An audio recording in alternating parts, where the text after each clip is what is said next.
Yo, what's up, yo? Let's talk about how people are unbalanced.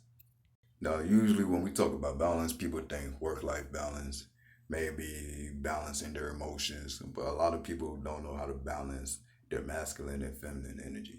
And I'm gonna tell you why. So first thing, your divine masculine energy is mostly about working, getting stuff done, about stability, protection, safety. Your divine feminine is mostly about healing and emotions.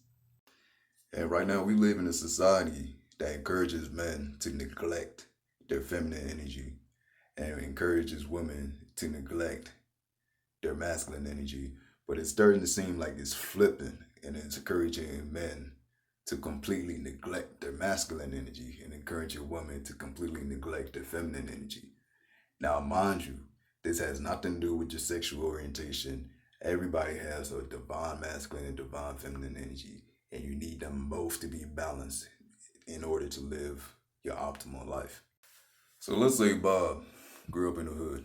And in the hood, it was a lot of violence, so he didn't feel protected. So Bob had to fully dive deep into his masculine energy, look tough, be aggressive, just to show that he's not soft. And in doing that, he's completely neglecting his feminine energy, which is all about healing.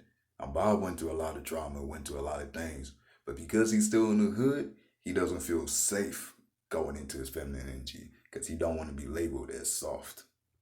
But let's say Bob's cousin, John, let's say John, Bob's cousin John also grew up in the hood. But because he grew up in the hood, he went through a lot of trauma too. So he jumps fully into his feminine energy to get that healing, completely neglecting the masculine energy because he resents it. It reminds him of the violence. So he thinks if he jumps into his masculine energy, he's going to be just as bad as the people committing those violences.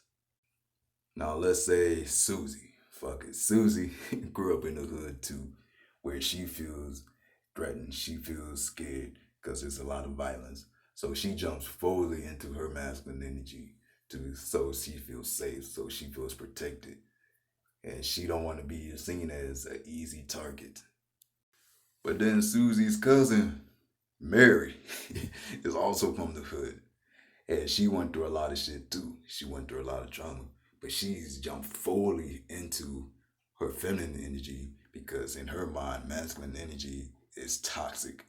So she jumps into her feminine energy to heal, completely neglecting her masculine energy. Now the problem with both of these is you cannot live fully in one energy and be completely stable, completely functional.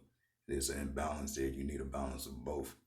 So if you went through trauma and you was too into your masculine, you gotta jump into your feminine energy and get that healing you need. Then you be balanced.